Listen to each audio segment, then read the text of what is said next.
دیکھنے والے کہا کرتے ہیں اللہ اللہ، یاد آتا ہے خدا دیکھ کے صورت تیری۔ اللہ نے صورت ہی ایسی بنائی، جمال ہی ایسا دیا، خوبصورتی ہی ایسی دی کہ جو حضور کو دیکھتے وہ دیکھتے ہی رہ جاتے۔ تو کتنے لوگ تھے کہ جنہوں نے محض حضور کو دیکھا، پھر اس کے بعد لب کھلے تو کلمہ ہی جاری ہوا۔ وہ خوبصورتی اور وہ جمال اللہ نے اپنے محبوب کو عطا کیا۔ آقا کریم علیہ الصلوۃ والسلام کا ایک ایک عضو بدن خوبصورتی کا مرقع تھا، بلکہ خوبصورتی کا معیار تھا۔ حسن کیا ہوتا ہے، حسن کا معیار کیا ہوتا ہے، جمال کسے کہتے ہیں، خوبصورتی کی تعریف کیا ہے، اعضائے محمد صلی اللہ علیہ وآلہ وسلم کا توازن دیکھ لو تو میں پتہ چلے گا کہ حسن کسے کہتے ہیں۔ حضور علیہ السلام کو اللہ تعالیٰ جل شانہ نے جو حسن بخشا، جو جمال دیا، جو خوبصورتی دی، وہ حضور کے مبارک قدموں سے اس کا انداز کیجئے کہ جس کے قدم اتنے سونے ہیں اس کا چہرہ کتنا سونا ہوگا۔ حضرت عبداللہ بن بریدہ رضی اللہ تعالی عنہ حضور کے مبارک قدموں کا ذکر کرتے ہوئے وصف جمال محمد کی کہانی چھیڑتے ہیں اور فرماتے ہیں کان رسول اللہ صلی اللہ علیہ وآلہ وسلم احسن البشر قدما، کہتے ہیں کہ کائنات میں جتنے سونے قدم میرے حضور کے تھے کسی کے تھے ہی نہیں۔ جو جمال اللہ نے حضور کے مبارک قدموں کو دیا تھا، اللہ اکبر، وہ کسی اور کا مقسوم نہیں تھا۔ خوبصورت قدم۔ اور حضرت انس رضی اللہ تعالیٰ عنہ، حضرت ابو ہریرہ رضی اللہ تعالیٰ عنہ اور حضور کے وصاف ہیں حضرت ہند بن ابی حالہ رضی اللہ تعالیٰ عنہ، یہ حضور کا حلیہ بیان کرتے ہیں۔ حضرت امام حسن بن علی رضی اللہ تعالی عنہ نے حضرت ہند بن ابی حالہ کو ایک دن کہا کہ مجھے اپنے آقا و مولا کا حلیہ بتاؤ، تو انہوں نے حضور کا حلیہ بیان کیا۔ یہ حضور کے وصاف ہیں، چونکہ انہوں نے حضور علیہ السلام کو بہت قریب سے دیکھا اور آقا کریم علیہ السلام کی زیارت سے مالا مال ہوئے۔ ویسے حضرت امام حسن نے بھی تو حضور کو دیکھا تھا، اور بھی اصحاب نے حضور کو دیکھا تھا۔ یہاں یہ بات دلچسپی سے خالی نہیں ہے کہ صحابی ہی تب بنتا ہے جب وہ حضور کو بنظر ایمان دیکھے، لیکن صحابہ ایک دوسرے سے پوچھتے تھے کہ بتاؤ حضور کیسے تھے، میاں تم نے نہیں دیکھا؟ تو وہ کہتے تھے دیکھ کر بھی نہیں دیکھا۔ صرف چند لوگ ہیں جو حضور کا حلیہ بیان کرتے ہیں۔ اس کی کیا وجہ؟ تو علماء نے لکھا کہ حضور کے چہرے پہ جلووں کی تابش ایسی تھی اور حضور کا جمال ایسا تھا اور اس کی چمک ایسی تھی کہ کسی میں ہمت ہی نہیں تھی کہ وہ جی بھر کے دیکھ سکے۔ تو بعد میں ایک دوسرے سے پوچھتے تھے بتاؤ تم نے دیکھا تو حضور کیسے تھے؟ اگر ان لوگوں کی تعداد میں آپ کو بتاؤں تو 3 درجن سے زیادہ نہیں ہوگی جو حضور علیہ السلام کے وصاف ہیں، حضور کے حلیہ نگار ہیں، جو آقا کریم علیہ الصلوۃ والسلام کی صورت کا نقشہ بیان کرتے ہیں۔ دیکھا 1,24,000 اصحاب نے ہے، لیکن جو وصف بیان کرتے ہیں، شمائل رسول کو بیان کرتے ہیں، ان کی تعداد 3 درجن سے زیادہ نہیں ہے۔ اور یہ بھی وہ لوگ ہیں جنہوں نے حضور کو بچپن میں دیکھا، جنہوں نے حضور کو سوئے ہوئے دیکھا، حضور کو بہت قریب سے دیکھا۔ حضور علیہ الصلوۃ والسلام کے پاس ان کا آنا جانا بہت زیادہ تھا، اس طرح انہوں نے حضور علیہ السلام کو دیکھا۔ حضرت حسان بن ثابت رضی اللہ تعالی عنہ فرماتے ہیں کہ میں جو حضور کا حلیہ بیان کرتا ہوں تو اس کا سبب یہ ہے کہ میرے پاس حضور کو دیکھنے کا ایک طریقہ آ گیا تھا۔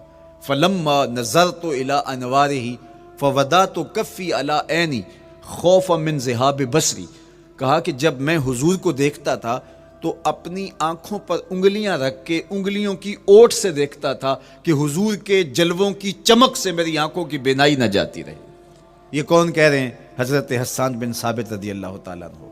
اور آپ جانتے ہیں حضرت حسان بن ثابت رضی اللہ تعالیٰ عنہ شاعر ہیں، اور شاعر حسن دیکھنے میں بڑا دلیر ہوتا ہے، اور یہ حسن بھی ابھی پوشیدہ ہے، 70,000 بشریت کے پردے ڈالے گئے ہیں۔ اگر یہ حسن بے نقاب ہوتا تو کوئی جلووں کی تاب ہی نہ لا سکتا۔ یہی بہتر ہے کہ وہ پردے میں رو پوش رہے، وہ اگر پردہ اٹھا دے تو کسے ہوش رہے۔ کس کی ہمت تھی؟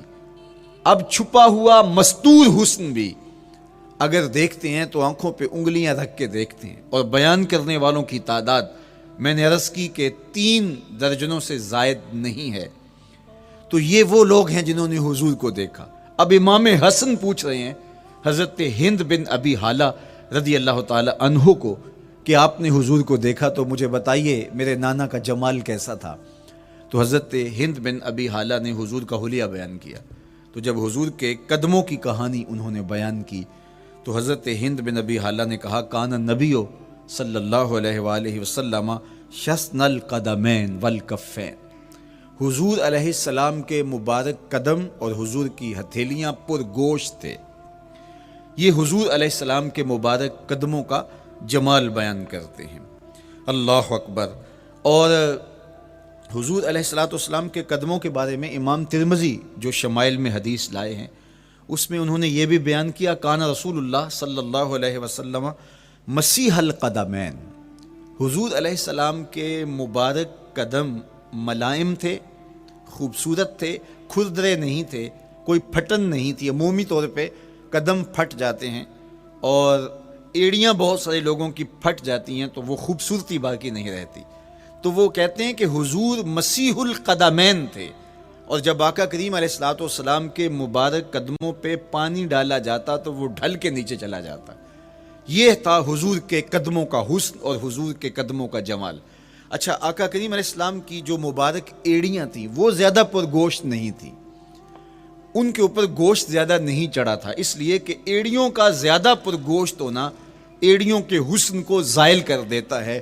حسن کا مرقع ہی جمال مصطفیٰ ہے، تو اس لیے اللہ نے ایک ایک عضو کو تراش کر کے بنایا ہے، بلکہ پوچھ پوچھ کے بنایا ہے۔ جس طرح حسان بن ثابت رضی اللہ تعالی عنہ کہتے ہیں کَأَنَّكَ قَدْ خُلِقْتَ كَمَا تَشَاءُ، محبوب مجھے تو یوں لگتا ہے جس طرح آپ کے رب نے آپ کو آپ سے پوچھ کے بنایا ہے کہ محبوب بتاؤ کہ میں آپ کے اعضاء کو کیسے توازن اور کیسے حسن اور کیسے جمال دوں۔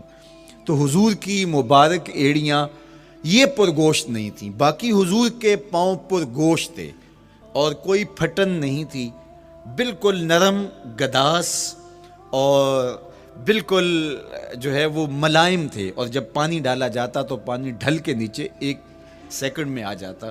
یہ اللہ نے محبوب کو حسن دیا۔ حضرت ہند بن ابی حالہ نے کہا کہ حضور کے مبارک تلوے جو تھے وہ درمیان سے اٹھے ہوئے تھے، ایڑیوں سے لے کر کے انگلیوں تک یہ تلوہ کہلاتا ہے، جو اس کا نچلا حصہ جو زمین سے مس کرتا ہے، اور اس میں جو درمیان والا حصہ ہے یہ اٹھا ہوا ہو اور بالکل پاؤں سیدھا نہ ہو تو یہ پاؤں کا حسن ہے۔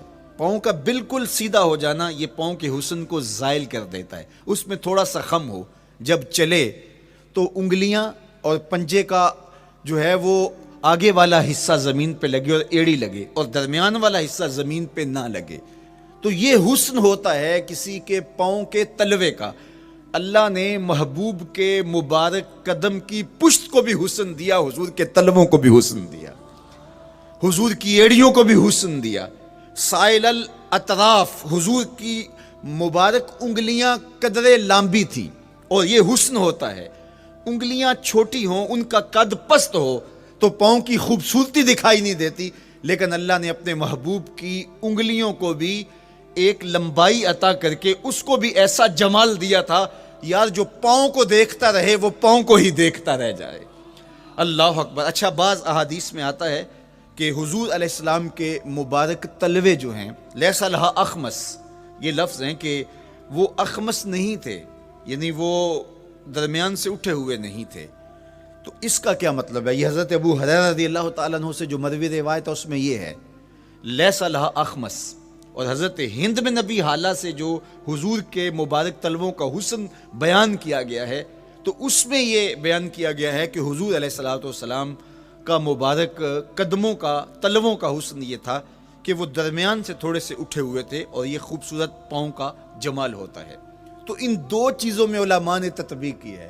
اللہ ان علماء کی قبروں پر رحمت نازل کرے جو حضور کے حسن پہ، حضور کے جمال پہ گفتگو کرتے رہے، اور ایک ایک عضو پر انہوں نے کئی کئی صفحات لکھے اور کتابیں انہوں نے تحریر کی حضور کے جمال پر۔ اب حضرت ہند بن ابی حالہ رضی اللہ تعالی عنہ، انہوں نے تو حضور کو گھر میں دیکھا تھا، یہ حضرت خدیجۃ الکبریٰ رضی اللہ تعالی عنہا کے فرزند تھے ابو حالہ سے۔ اب انہوں نے تو دیکھا، اب حضور لیٹے ہیں تو انہوں نے حضور کے پاؤں کو دیکھا کہ درمیان میں ہلکا سا خم ہے اور یہ پاؤں کا جمال ہے۔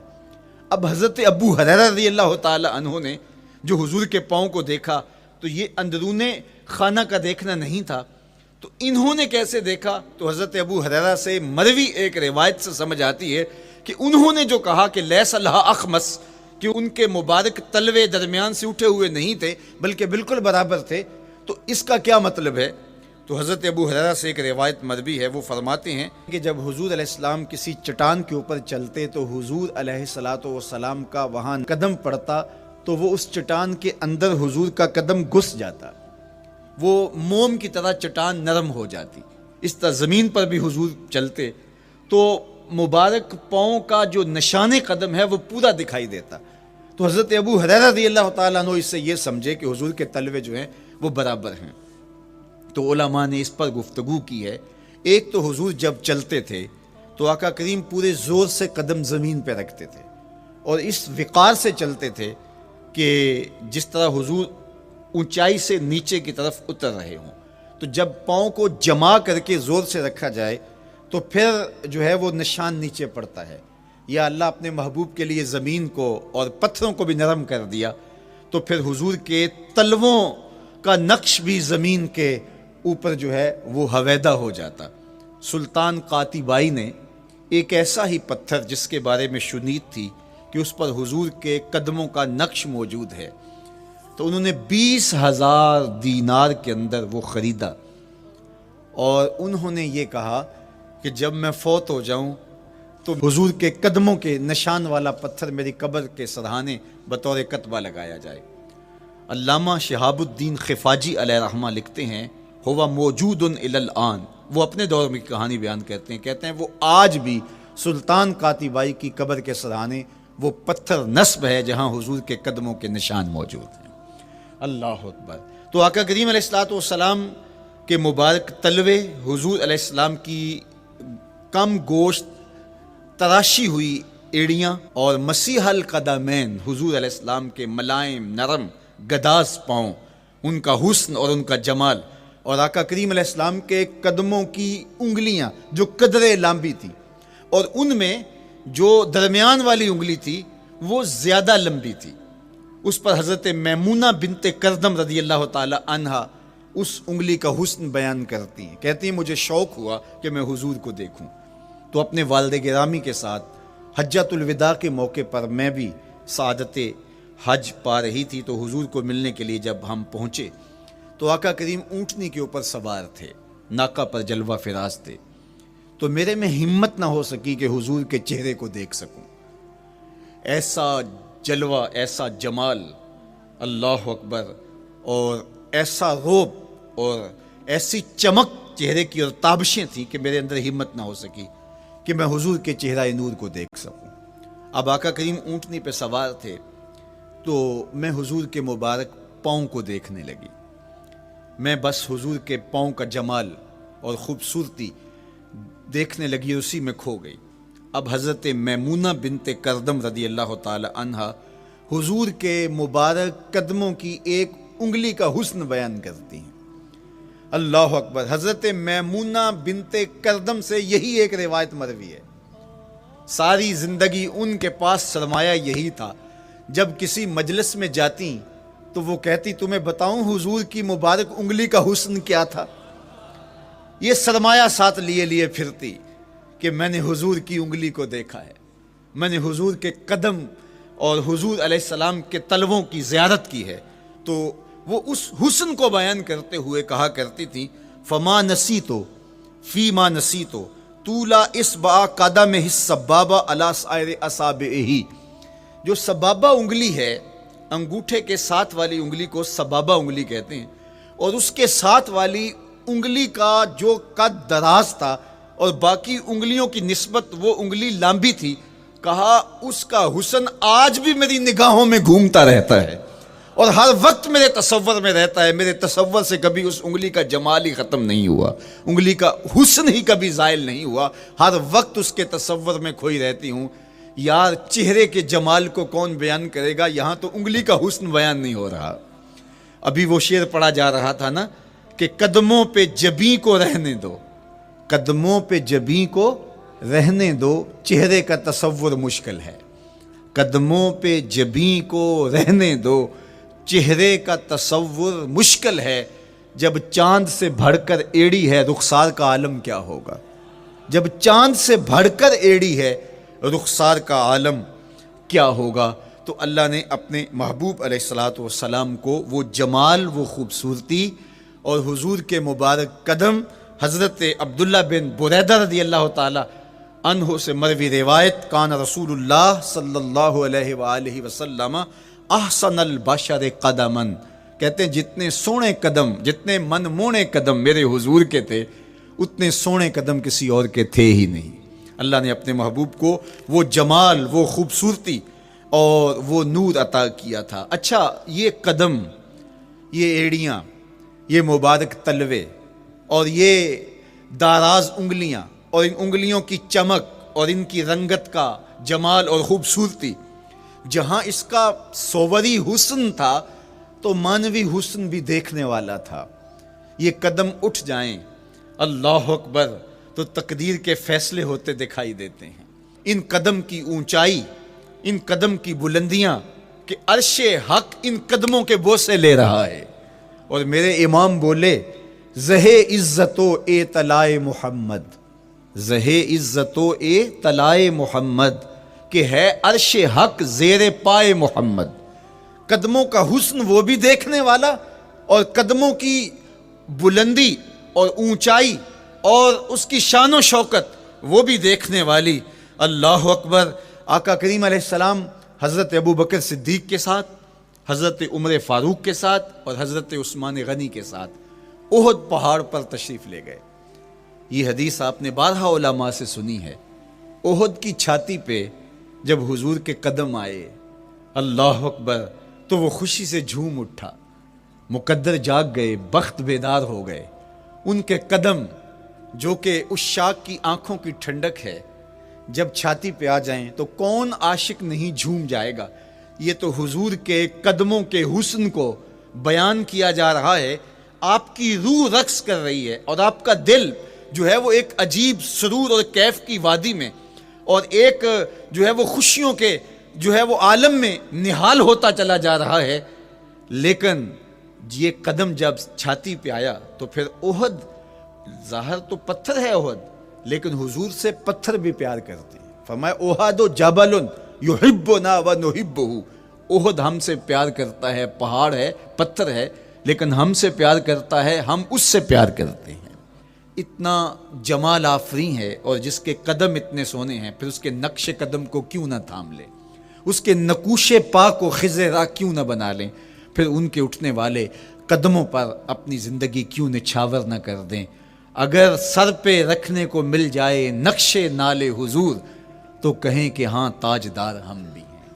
یعنی وہ قدم تو قدم رہا، اس قدم کی رعنائیاں، اس کی خوبصورتیاں، اس کا جمال اور اس کا حسن تو حسن رہا۔ جہاں وہ مبارک قدم لگا، جہاں وہ نقش لگا، اگر وہ نقش بھی سر پہ رکھنے کو مل جائے تو کہا کہ اگر سر پہ رکھنے کو مل جائے نقش نال حضور، حضور علیہ السلام کا قدم تو جزو بدن رسول ہے۔ حضور علیہ السلام کے مبارک قدموں میں وہ جو نالین تھی، اس نالین کا بھی نقش وہ اگر سر پہ رکھنے کو مل جائے تو ہم زمانے کے تاجدار کہلائیں گے، اور جن کے سر پہ حضور کا قدم آ جائے ان کا مرتبہ کیا ہوگا۔